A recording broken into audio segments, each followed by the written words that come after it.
اور پھر چند سال بعد حضرت عمر فاروق رضی اللہ تعالیٰ عنہ نے ایرانی سلطنت کے مضبوط ترین ستونوں کو کسی بوسیدہ کتاب کی اوراق کی طرح ہوا میں اڑا دیا۔ کیسر روم کا وزیر لوکس اس واقعے سے باخبر تھا، اس لیے اس نے بڑے دربار میں مسلمانوں کی فتوحات اور یلغار کے سلسلے میں اپنے خدشات ظاہر کیے تھے۔ لوکس کا شمار اپنے وقت کے ذہین ترین افراد میں ہوتا تھا۔ اس کی جاگنے والی آنکھوں نے نوشتہ دیوار پڑھ لیا تھا کہ اب مسلمانوں کو رومیوں کی حریف طاقت بننے سے کوئی نہیں روک سکتا۔ یہی وجہ تھی کہ لوکس بار بار کیسر روم کو صورتحال کی سنگینی کا احساس دلانے کی کوشش کر رہا تھا۔ پادری شہرام کے جاسوس محل کے گوشے گوشے میں پھیلے ہوئے تھے۔ جب ان جاسوسوں نے کیسر روم اور وزیر لوکس کی خفیہ ملاقاتوں کی اطلاع دی تو پادری شہرام گہری سوچ میں ڈوب گیا۔ پھر اس نے وزیر لوکس کو سیاسی منظرنامے سے ہٹانے کی تدبیر سوچ لی۔ اس وقت روم عیش پرستوں کا مرکز تھا۔ بادشاہ، وزیر، امیر، خاص و عام، رقص و سرور اور شراب نوشی کو انسانی زندگی کا ایک لازمی حصہ سمجھتے تھے۔ کیف و نشاط کی زندگی گزارنے پر کوئی قانونی اور اخلاقی پابندی عائد نہ تھی۔ اپنے اسی ماحول کے زیر اثر وزیر لوکس کو بھی کیف و نشاط کی رونق کا شوق تھا۔ پادری شہرام نے اس کی اسی کمزوری سے فائدہ اٹھایا۔ ایک رات جب لوکس خوبصورت عیسائی راقصہ سوسن کا ہوش ربا رقص دیکھ رہا تھا تو مسلسل شراب نوشی کے زیر اثر سے اس کے ہوش و حواس زائل ہو جاتے رہے تھے۔ ہوتے جا رہے تھے۔ پھر اسی کیفیت میں لوکس نے سوسن سے رات کا آخری جام طلب کیا۔ سوسن باسط ناز و ادا لہراتی ہوئی آگے بڑھی اور اس نے دوسری زرنگار صراحی سے لوکس کا جام لبریز کیا۔ اس صراحی میں پادری شہرام کے منصوبے کے مطابق ایک خاص زہر شامل کر دیا گیا تھا جسے بڑے بڑے طبیب بھی آسانی سے پہچان نہیں سکتے تھے۔ شراب حلق سے اترتے ہی لوکس کی حالت غیر ہونے لگی۔ وہ شدید کرب کے عالم میں فرشی نشست سے اٹھا اور لڑکھڑاتی زبان میں رقاصہ سے پوچھنے لگا، سوسن، آج تو نے مجھے کیسی شراب پلا دی کہ میرے دل کی دھڑکنیں قابو میں نہیں ہے؟ سوسن کے احمری ہونٹوں پر قاتلانہ تبسم ابھر آیا۔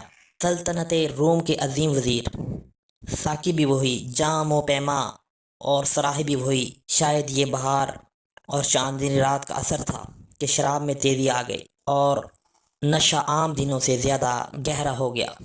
لوکس کچھ اور کہنا چاہتا تھا مگر اچانک اس نے دونوں ہاتھوں سے اپنے دل کو پکڑ لیا۔ وزیر سلطنت کا چہرہ پسینے سے تر ہو گیا۔ پھر وہ شدید اذیت کے عالم میں چند قدم آگے بڑھا اور لڑکھڑا کر فرش پر گر پڑا۔ لوکس کی یہ حالت دیکھ کر رقاصہ سوسن مسلسل مسکراتی جا رہی تھی۔ وزیر لوکس بڑی مشکل سے اٹھ کر بیٹھا۔ پھر اس نے پوری طاقت سے کر کہا، جاہل اور ریاکار! تے منہ قالین پر گر پڑا۔ پھر چند لمحوں بعد اس کی حرکت قلب بند ہو گئی۔ رقاصہ سوسن تیزی سے جھکی۔ اس نے کئی بار لوکس کو آوازیں دیں مگر جب وزیر سلطنت کے جسم کو ہلکی سی جنبش بھی نہیں ہوئی تو اس نے کسی طبیب کی طرح لوکس کو اس کی کلائی پر ہاتھ رکھ دیا۔ مگر جب وزیر سلطنت کے جسم کو ہلکی سی جنبش بھی نہیں ہوئی تو اس نے کسی طبیب کی طرح لوکس کی کلائی پر اپنا ہاتھ رکھ دیا۔ وزیر سلطنت کی نبض ڈوب چکی تھی۔ لوکس کے عشرت قدے میں رقاصہ سوسن کا تیز قہقہہ گونجا مگر جب یہ گونج ختم ہوئی تو اس کے کانوں میں پادری شہرام کے الفاظ کی صدائے بازگشت ابھرنے لگی۔ اگر تو نے عیسائیت کے ایک بڑے دشمن لوکس کو مار ڈالا تو مقدس باپ اور بیٹا تجھ سے راضی ہو جائیں گے، تیرے سارے گناہ دھو دیے جائیں گے اور تو پارسا عورتوں کی طرح جنت میں داخل ہو جائے گی۔ پھر جب راقصہ سوسن وزیر سلطنت لوکس کے کمرے سے نکل کر محل کی راہداری سے گزر رہی تھی، اس کے دل و دماغ پر سرشاری کی عجیب سی کیفیت طاری تھی۔ سوسن کو یوں محسوس ہو رہا تھا جیسے وہ جنت کی کسی وادی میں محو خرام ہو۔ دوسرے دن کیسر روم اپنے مشیر خاص کی لاش پر اداس کھڑا تھا۔ شاہی طبیب تمام تر کوششوں کے باوجود اس کی زہر کی نشاندہی نہ کر سکا جسے پادری شہرام نے بڑی ذہانت کے ساتھ لوکس کے جسم میں داخل کروائی تھی۔ پھر وہی ہوا جس کی پیشین گوئی لوکس نے اپنی موت سے پہلے کی تھی۔ اب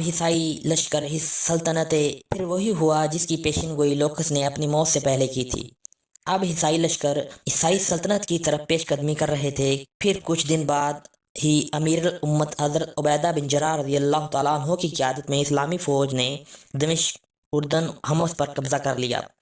یہ تمام عیسائی علاقے کیسے روم کی حدود سلطنت میں شامل تھے۔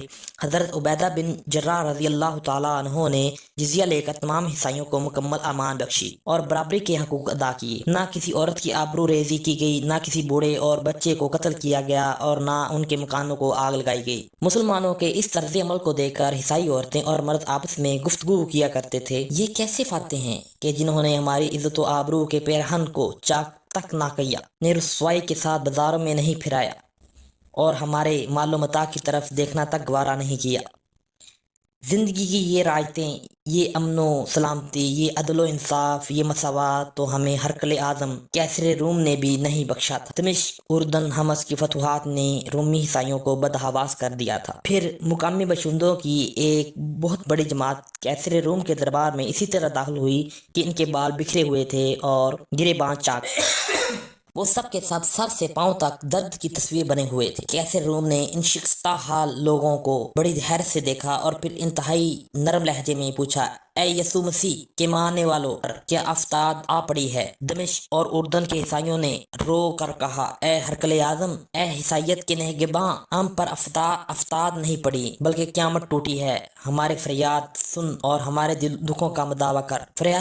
فریادیوں کی یہ گریہ زاری دیکھ کر کیسر روم کے چہرے کا رنگ بدل گیا اور اس نے انتہائی تند و تیز لہجے میں فریادیوں سے پوچھا، وہ کون ہے جس نے تم پر یہ قیامت توڑی ہے؟ میں اسے عبرتناک سزا دوں گا اور تمہارے تمام دکھوں کا ازالہ کروں گا۔ وہ عرق کے مسلمان ہیں جنہوں نے ہماری زمینوں پر قبضہ کر لیا اور ہمارے گھروں کو آگ لگا دی ہے، ایک فریادی نے زارو قطار روتے ہوئے کہا۔ بوڑھے اور بچے قتل کیے جا رہے ہیں، دوسری فریادی نے ہچکچیوں سے روتے ہوئے دنیا کا سب سے بڑا جھوٹ بولا۔ اے ہمارے بادشاہ سلیب کی بیٹیاں بے امان ہو گئیں، وہ مسلمانوں کی ہوس کا نشانہ بن رہی ہیں۔ فریادی نے عیسائیوں کی بربادی کا نقشہ کچھ اس طرح کھینچا کہ کیسر روم غضبناک ہو کر اپنے تخت پر کھڑا ہو گیا اور قہر آلود لہجے میں بولا، میں نے صلیب کے بندوں کی فریاد سن لی۔ تم سے میرا وعدہ ہے کہ اس وقت تک چین سے نہیں بیٹھوں گا جب تک تمہاری زمینیں واپس نہیں مل جائیں گی۔ آج سے تم انطاکیہ میں ہمارے مہمان ہو۔ اس وقت انطاکیہ کیسر روم کا دارالحکومت تھا۔ فریادی خوشی خوشی دربار سے چلے گئے۔ مسلمانوں کے سلسلے میں ان کی مکارانہ چال کامیاب نہ ہو سکی۔ کیسر روم رات بھر سکون سے نہیں سو سکا۔ بار بار اس کی آنکھ کھلی اور نظروں کے سامنے وزیر سلطنت لوکس کا چہرہ ابھرتا۔ تم سچ کہتے تھے لوکس کے مسلمانوں کی یلغار ایران کی حدود تک نہیں ٹھہریں گی۔ کیسر روم بڑے حسرت زدہ لہجے میں اپنے مرحوم سیاسی مشیر کو غائبانہ مخاطب کر کے کہنے لگا، کاش تم زندہ ہوتے اور مشورہ دیتے کہ ایسی نازک صورتحال میں مجھے کیا حکمت عملی اختیار کرنی چاہیے۔ الفرض اسی کشمکش میں پوری رات گزر گئی۔ پھر صبح ہوتے ہی کیسر روم نے ایک خفیہ اجلاس طلب کر لیا۔ اس اجلاس میں عمائدین، سلطنت کے شہر اور دانشمند افراد بھی شریک تھے۔ جب سب لوگ جمع ہو گئے تو کیسر روم نے حاضرین کو مخاطب کرتے ہوئے کہا، عیسائی اپنی تعداد میں اربوں سے کہیں زیادہ ہیں، ان کے ہتھیار پرانے اور جنگی وسائل بھی تم سے کہیں زیادہ ہیں، دیگر ساز و سامان میں بھی تم لوگ مسلمانوں پر فوقیت رکھتے ہو، مگر جب میدان جنگ میں ان کے مقابل سفارا ہوتے ہو تو شکست کھا جاتے ہو۔ آخر اس کی کیا وجہ ہے؟ کیسر روم مقدس باپ اور بیٹے کی قسم کھا کر بتایا کہ ان علاقوں میں تمام عیسائیوں کی جان و مال، عزت و آبرو مکمل طور پر محفوظ ہے۔ ایک بار پھر حاضرین مجلس کے چہروں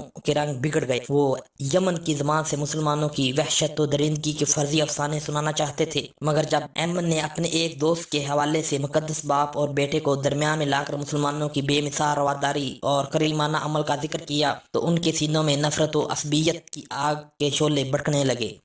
اس کے برعکس کیسر روم کے چہرے پر حیرت اور سکونت کا رنگ نمایاں تھا۔ ایمن نے مختصر سے سکوت کے بعد دوبارہ سلسلہ کلام جوڑتے ہوئے کہا، ہرقل اعظم، میں نہایت اذیت و کرب اور ندامت کے ساتھ اس حقیقت کا انکشاف کر رہا ہوں کہ ہم میں سے اکثر لوگ شراب پیتے ہیں، دن رات بدکاریوں میں مبتلا رہتے ہیں، وعدہ کر کے بڑی بے حیائی سے اسے توڑ دیتے ہیں، ضعیفوں کو ستاتے ہیں اور کمزوروں پر ظلم ڈھاتے ہیں۔ اس کے برعکس مسلمانوں کا یہ حال ہے کہ جب کسی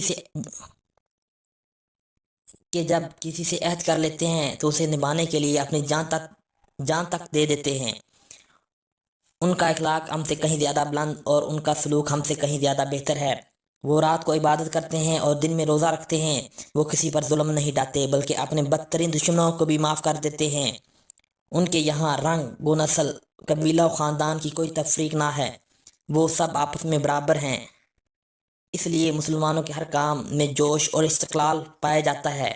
اگر ہم نے دمشق، اردن اور حمص کی شکست سے سبق حاصل کر کے اپنی کردار اور روایات کو نہ بدلا تو احمد نے جان بوجھ کر اپنی بات ادھوری چھوڑ دی۔ مگر کیسر روم کے ساتھ تمام حاضرین مجلس بھی سمجھ گئے کہ وہ کیا کہنا چاہتا